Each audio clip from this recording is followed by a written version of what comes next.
is going to be that Detroit doesn't make the playoffs this year. Ooh. And you're taking all my bold predictions because that was going to be mine as well.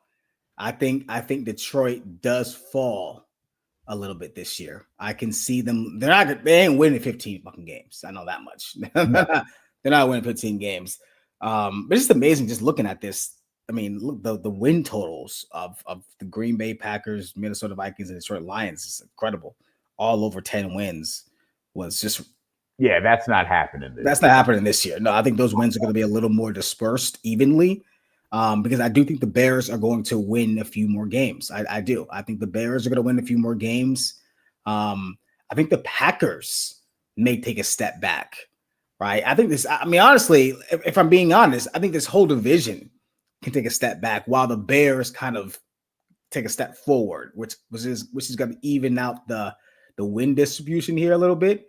Well, I'm going to leave my bold prediction at the end. And because my bold prediction is going to be my prediction. Okay. But I will say that the Minnesota Vikings the Minnesota Vikings and the Detroit Lions are very interesting because of the amount of changes they made. Obviously, the Lions losing both coordinators and Aaron Glenn, and obviously Ben Johnson to the Bears. I'm interested in seeing how the offense looks this year, and how they look. And also, let's be real here. I'm interested to see what Dan Campbell can do without those two genius coordinators kind of bracketing him up there. And then also J.J. McCarthy. I mean, he was the first round pick a few years ago. He didn't play all last year. Sam Darnold came in, killed it, won 14 games, got bounced out the first round. I mean, if we're being honest, J.J. McCarthy just has to make the post. If he just has to make the postseason, right, to kind of match what Sam Darnold did. He doesn't really have to win 14 games, in my opinion. But let's go ahead and let's get into some rapid fire factor cap when it comes to the NFC North. Factor cap. Caleb Williams finishes top 5 at MVP voting. Cap. No? No, not a thing. No. You must be thinking the Bears are going to win that division.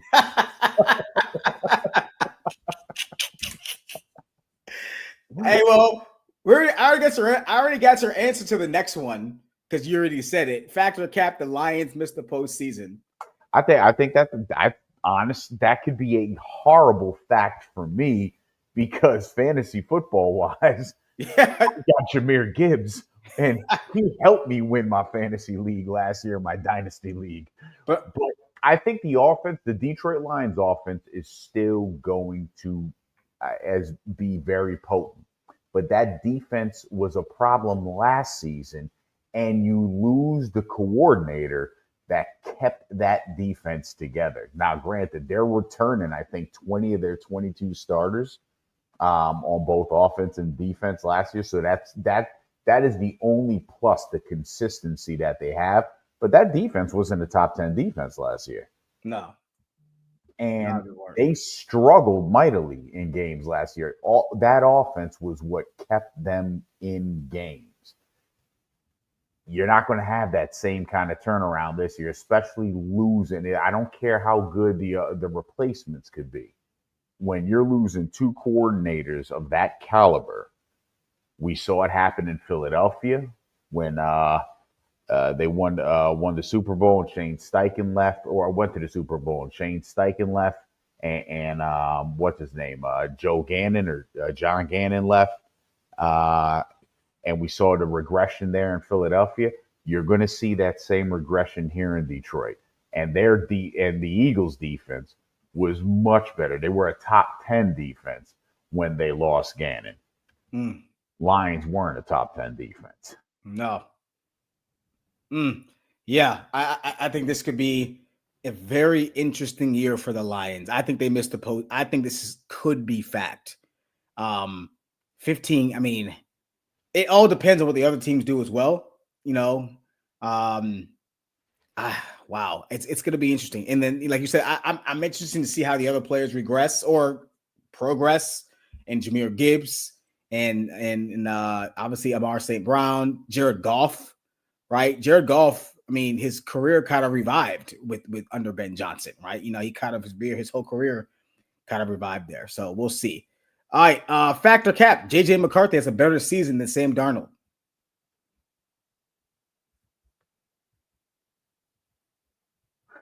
Darnold's where? In Minnesota? Seattle. Seattle? Fuck.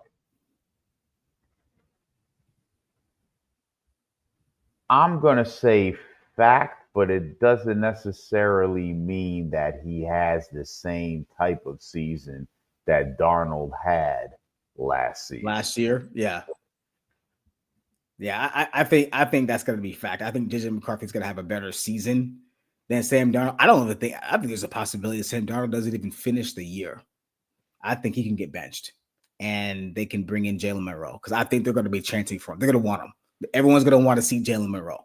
They're going to put him in some packages, and they're going to see him run, and they're going to say, "To hell with Sam Darnold, I want this guy in." Like that's what's going to happen, unless Sam Darnold comes out and just starts out like 5-0 and he kills it.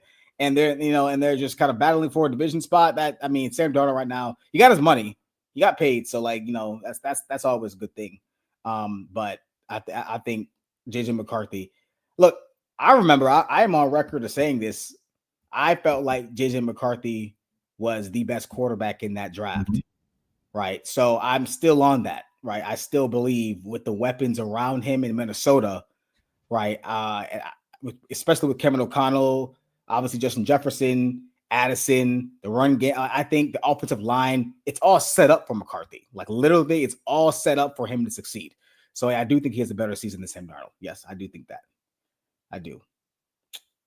All right. Prediction. Who wins the NFC North? I'm going to go with the Packers. I'm going to say I think the Packers had the least amount of turnover. Yeah, they did. And I think knowing what we know now, that Jordan Love was basically playing damn near all of last season injured. Yeah. And you get a healthy Jordan Love coming into this season. I don't see any reason why the Packers can't win 11 or 12 games this year, and that'd be more than enough to win the division.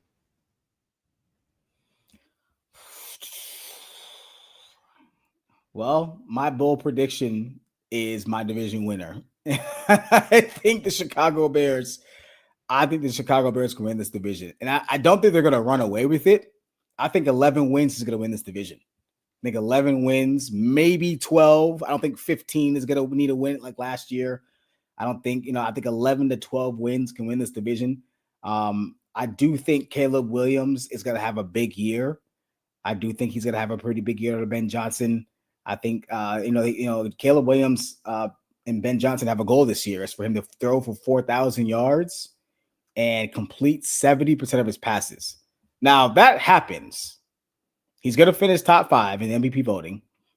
And you complete 7% of your passes. Like, that's damn near impressive. That's crazy. I think that's a little lofty because you're telling me if you complete 70% of his passes, you're telling me he has probably around like maybe 30 plus touchdowns and maybe 4 picks. I don't think Caleb Williams is like that. He's going to throw double-digit interceptions, but I think he's going to be more efficient. I think his footwork is going to be better. His decision-making is going to be better.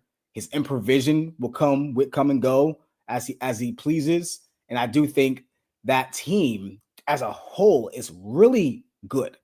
They have a good roster. Defensively, they're very, very good. Offensive line still needs a little bit of help. We'll see what Ben Johnson can do with that, with the coverages and the protections. Running game is still there. I definitely like the addition of Cole Kmet as well. And look, I think the receiving core is still pretty solid. I think the Bears could win this division. I think they will. I think that's my bold prediction, that the Chicago Bears win the NFC North. And I'm going to say along with, I think the Packers make the wild card. I think it's going to come down to those. I think Detroit and Minnesota regress. Green Bay and Chicago move on up. All right, let's get to our next question. QBs with the most pressure. Now, there are some QBs out there this year, Fog, that have a lot to prove. And I put a poll out. I'm gonna get that poll real quick. Now, the poll I put out had Bryce Young on there. Yeah. Right? And Bryce Young, Bryce Young brought up the rear. Not many people felt like Bryce Young really needed to prove much. I was kind of surprised by that, but I get it. It's his second year, or going into his third year, actually. And he finished the year pretty strong. So he kind of bought himself some time, if I may, to kind of see what he else can do. Danny Canales has done a great job so far with Bryce Young. It seems like he's kind of turning him around a little bit. He looks comfortable in the pocket. Again, kind of what he looked like at Alabama. Fog. However, Trevor Lawrence has a new coach. Tua Tagivioloa is healthy, and he has his coach in Mike McDaniels, who's also, I believe, on the hot seat. And Kyler Murray coming off it's kind of a blah season. I can't forget. Did he miss some? I don't think he missed any games. He just didn't have the best season, right? But all three of these guys got paid. Every single one of them got paid. So, Fog, my question to you is, which one of these guys needs or has the most pressure, I should say, to have a good season in 2025? Trevor Lawrence, Kyler Murray, or Tua Tagivioloa? The only pressure Tua has is staying healthy. In all honesty, I think Tua, I don't think there's as much pressure on Tua. But for me, it's a huge coin flip between Kyler Murray, because he's coming into year 7. Is it really? Yeah, Kyler Murray's coming into year 7. 19, 20, 21, 22, 23, 24. Wow, yeah. Shoot. And Trevor Lawrence. And I'm going to go with Trevor Lawrence because, quite honestly, I think everybody's forgotten about Kyler Murray. I think the hype train is over with Kyler after 2022. And that's kind of around when the injury started for him, if I'm not mistaken, because then he missed half the season in 2023 as well. I think Trevor Lawrence is the guy that's got the most pressure on him, because when you think about it, this guy had the biggest hype coming out. I mean, he was generational talent. There was comparisons to, we haven't seen a quarterback like this since Andrew Luck, and all this hype coming around Trevor Lawrence. And we've got 4 years under our belt with him, and he's got 69 touchdowns and 46 picks and a passer rating of 85. What have you done? Your teams have been subpar, to say the least. Now, granted, coaching has been a problem in Jacksonville, and Jacksonville itself has been a problem. But, I mean, come on, you played, he was 10 games last year before getting hurt, I think, and 11 touchdowns, 7 picks. Yeah. I mean, he hasn't. I don't think he's completed. I'm looking at it right now here. Yeah, he's had only one season where he completed over 65% of his passes. I mean, that's not good enough for the top 10.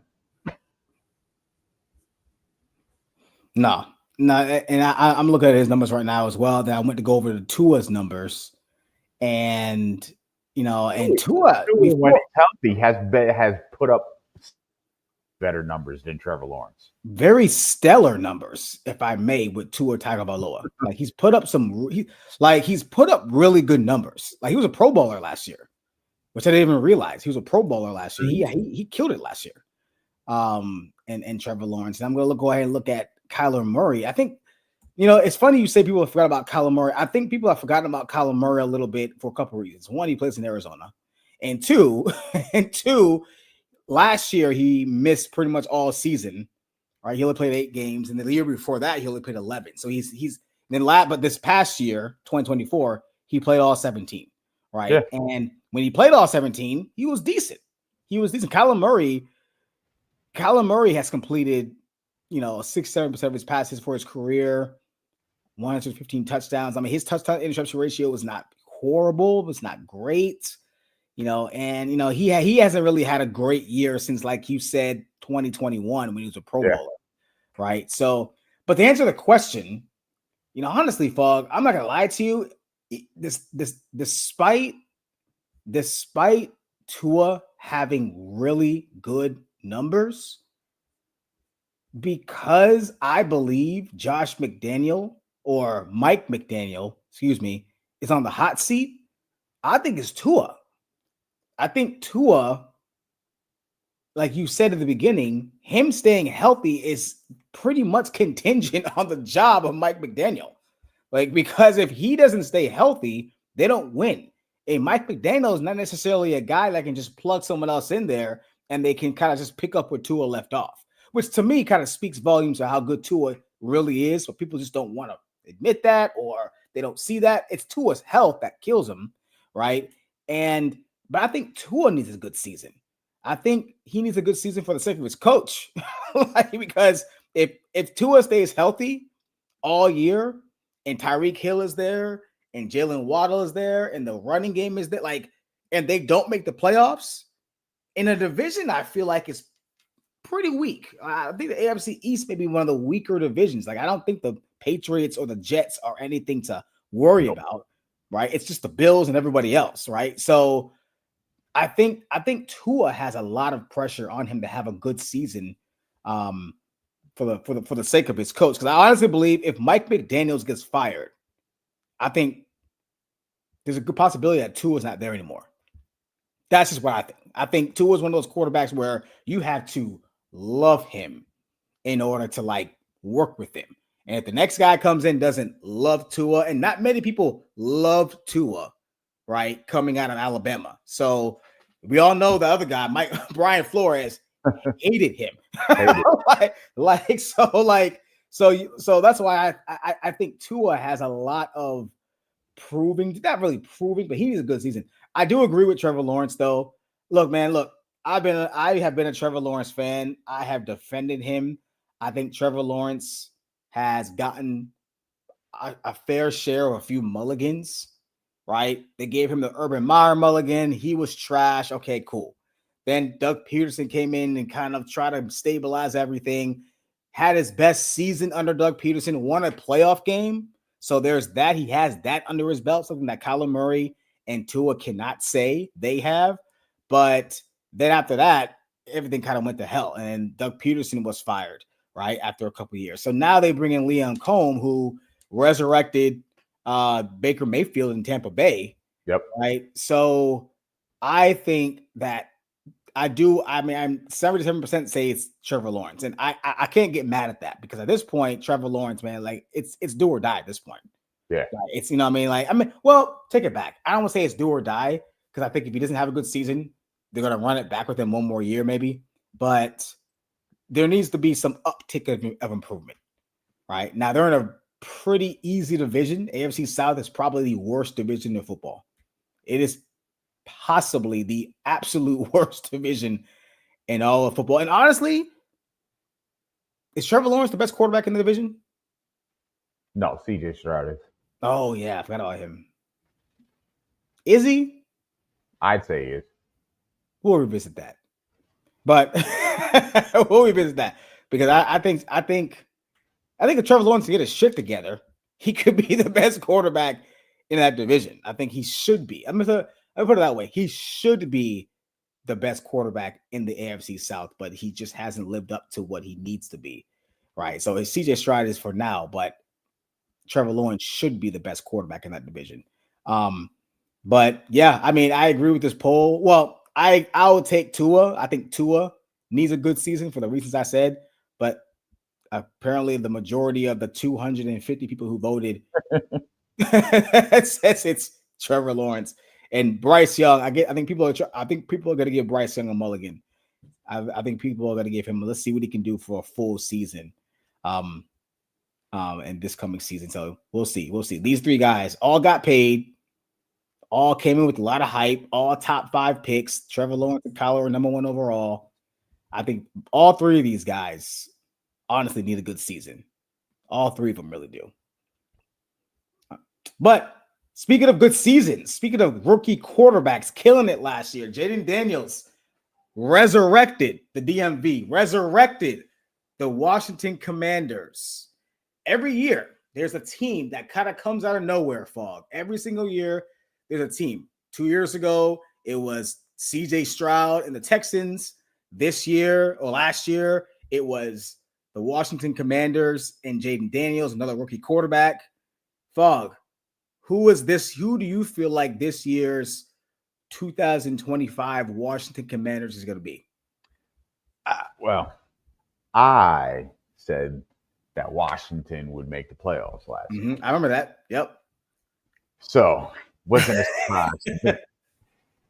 But I think there's a team that, and I think you might agree with this. There's a team that people are looking at, but I don't think they're really looking at because of the division that they're in. I think I know you're going.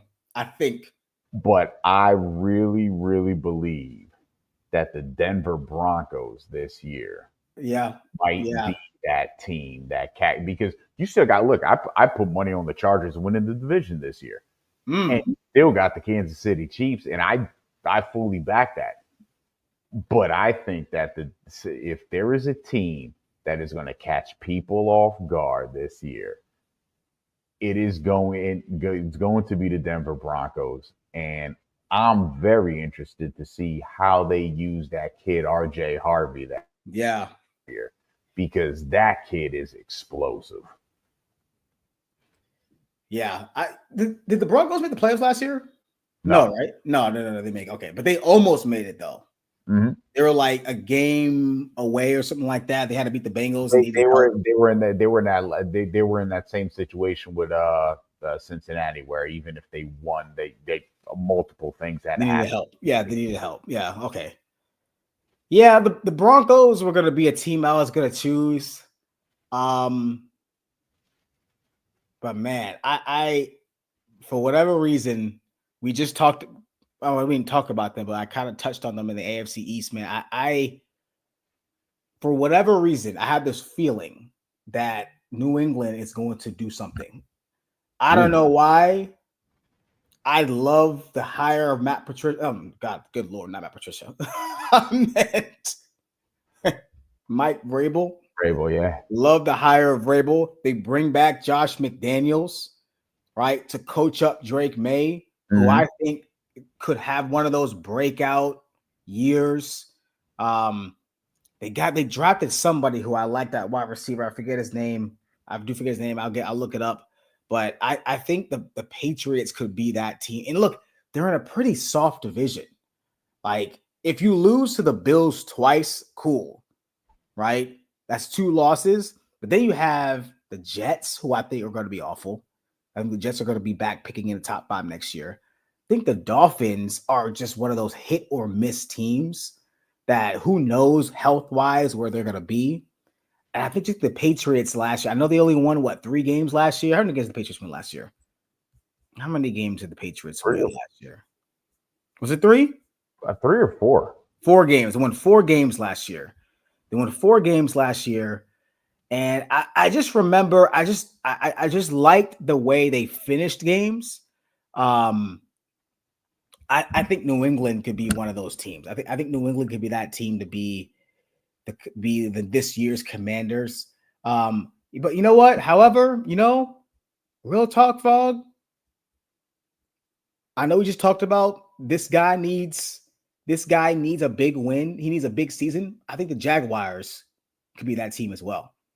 I think the Jags could be that team. I think the Jags with Brian Marshall, or will be, what's his name? Is it Brian Marshall Jr. or?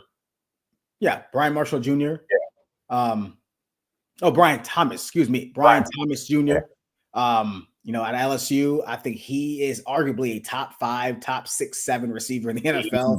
He had me, man. He had me too. I could not believe. I didn't see that coming either. I did not know. I did not see that. Another LSU guy. Go figure that, right? I didn't. But I mean, Trevor Lawrence has his weapons. I mean, I think Travis Hunter is going to be a guy that's going to be electric. I really do. I think he's going to make one or two plays this year that are going to change games and maybe even change the complexion of the season for Jacksonville. I think, and Liam Cohn coaching up Trevor Lawrence, I feel like this team could ascend. And again, they're in a pretty weak division. I mean, that division's up for grabs. Daniel Jones can mess around and accidentally win the division. That's how much that division. I mean, I know CJ Stroud is there, but I feel like I still give the Texans the benefit of the doubt, but yeah, you're right. The Texans are a favorite, but it's not by a wide. It's not by a lot. Yeah, and I think the Jaguars got better. I think the Jags got better. So it's not a foregone conclusion, right? And honestly, the Colts are not a bad team. They just don't have a quarterback. And if Daniel Jones can just play like somewhat halfway decent, I don't even know what that even means. But if he's going to beat out Anthony Richardson, so I mean, which is not saying much, but yeah, I think the Jaguars. I think the Jaguars could be that team as well. I think they can be. So, but I do like the Broncos though. I do like Denver. That division to me, the AFC West is the toughest division. Yeah. That is the toughest. Even the Raiders, and we'll get to them. We'll get to them next week. Even the Raiders are going to be very, very tough. Even the Raiders. So, yeah, I think those. I like those teams. I like the teams we chose. I think one of those teams could be the surprise team of the year, such as the Commanders were, and last year, and I believe the Houston Texans were a couple of years ago. Yeah, so we'll looking forward to that. Definitely looking forward to that. But that's going to do it for us tonight. We really, really appreciate everybody who was watching on YouTube, everybody watching on here. Definitely appreciate you staying up late with us tonight over on the East Coast, at least. We're definitely going to be back doing 2 more divisions. We got the AFC and NFC West divisions. Next time we see you guys, 2 divisions that are going to be very interesting, where I think we're going to have different division winners and really any up for grab division winners in both those divisions. And we'll talk about some new questions as well as we get into that as well. But again, thank you guys for watching. We are the 2-man front. Again, don't forget to subscribe as well to our YouTube pages, our YouTube page right there with the box, and also our pages, Be Easy Sports, and of course the of Objectively Biased Sports. Don't forget to subscribe to our pages. We put out new content on our pages almost daily. But as for myself, Be Easy in the Fog. We'll see you guys next time.